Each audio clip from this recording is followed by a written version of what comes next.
الحمدللہ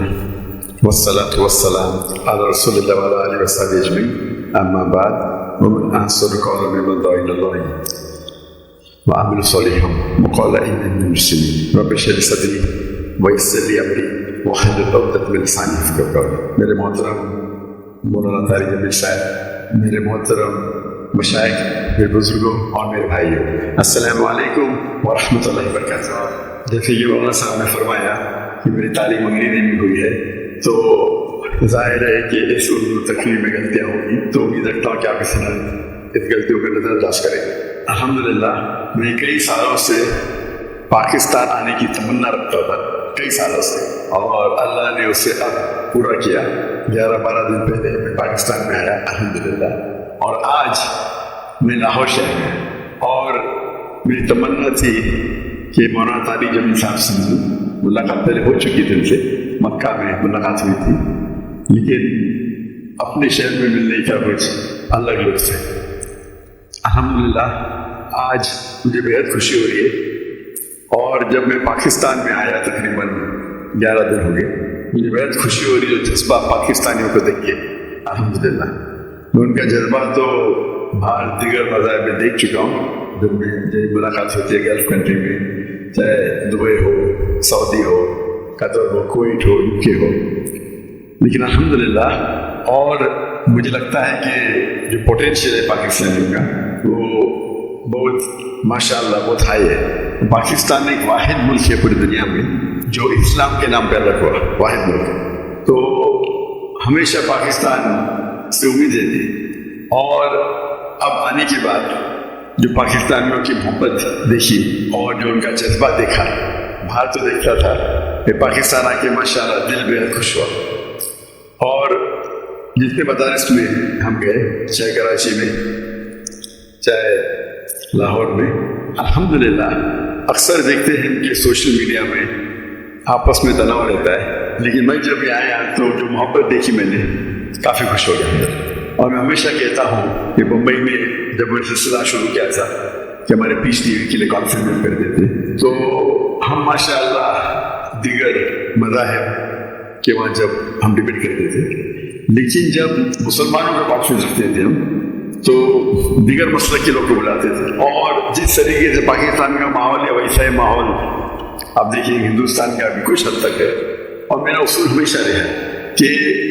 جو بھی اللہ اور اللہ کے رسول کی بات کر رہا ہے اس کے ساتھ جڑ جاؤ۔ تو پہلے جب میں انگریزی میں تقریر کرتا تھا تو ماشاءاللہ سب مسلک کے لوگ بولتے ذاکر بھائی کی بات سنو۔ جب میں اردو میں تقریر کرنے لگا تو پھر تنقید ہونے لگی، بٹ الحمدللہ ثم الحمدللہ میرا اصول تھا، اور میں نے کہا ہم جب کانفرنس کرتے ہیں تو میں نے قرآن کی کوئی آیت نہیں پڑھی جس میں لکھا ہے کہ آپ ڈاکٹر ذاکر نائک کے خلاف بات کریں گے تو جنت لے جائیں گے، یا کوئی حدیث نہیں پڑھی جس میں لکھا ہے کہ آپ ڈاکٹر ذاکر نائک کے خلاف بات کریں گے تو جنت لے جائیں گے۔ تو جو لوگ میرے خلاف بات کرتے تھے کوئی بلاتا تھا، اور میرے منچ پہ وہ میرے خلاف بات کرتے تھے، لیکن مجھے کوئی اعتراض نہیں تھا۔ اس کے بعد چند ہفتوں یا مہینوں بعد وہ دوست بن جاتے تھے۔ تو ہمارا مقصد ہے لوگ کو اللہ اور اللہ کے رسول کی طرف بلانا، اللہ کی کتاب کی طرف بلانا، اور اس میں اللہ سبحانہ و تعالیٰ نے کافی سفلتا دی۔ اور میں ہمیشہ کہتا ہوں کہ جب مسلمان کہتے ہیں میں ہی صحیح ہوں، تو میں کہتا ہوں میں بھی صحیح ہوں، دونوں میں فرق ہے، میں ہی صحیح ہوں اور میں بھی صحیح ہوں۔ تو یہ اس کو لے کے چلیں گے، اور اللہ تعالیٰ فرماتے ہیں سورہ عمران میں سورہ نمبر 3 آیت نمبر 103 میں وَاعْتَصِمُوا بِحَبْلِ اللَّهِ جَمِيعًا وَلَا تَفَرَّقُوا، اللہ کی رسی کو مضبوطی سے پکڑیے اور آپس میں نہ بٹیں۔ اللہ کی رسی ہے قرآن اور حدیث، اگر ہم اس کو پکڑیں گے اور لوگ کو اللہ کی طرف بلائیں گے، اللہ کے رسول کی طرف بلائیں گے، لوگ اگر بلانے لگے شخصیات کی طرف یا ادارے کی طرف یا گروہ کی طرف، تو ہم دیکھیں گے آپس میں تناؤ رہے گا۔ اور قرآن مجید میں کہا گیا ہے کہ فتنہ قتل سے خراب ہے۔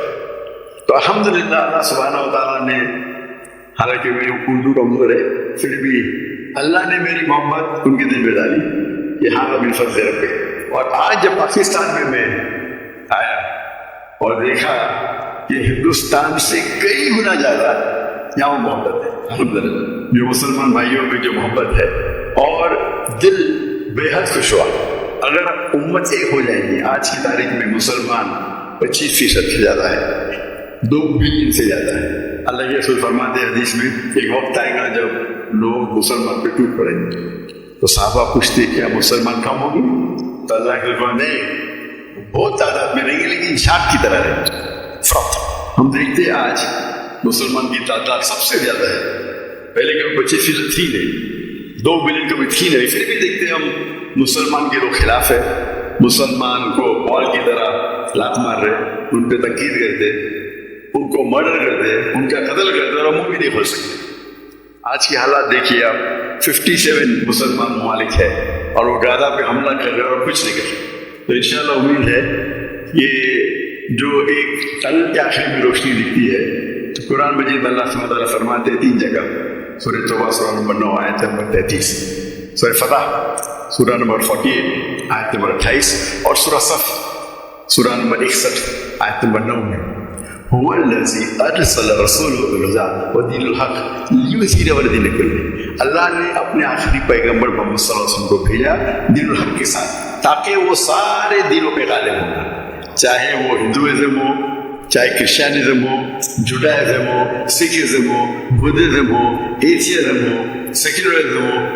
دین کل سارے مذاہب پہ غالب ہوں گے۔ اور اللہ تعالیٰ فرماتے 2 جگہ پہ وَلَوْ كَرِهَ الْمُشْرِكُونَ، چاہے کتنا بھی مشرک نہ چاہے، پر ایک جگہ فرماتے وَكَفَىٰ بِاللَّهِ شَهِيدًا،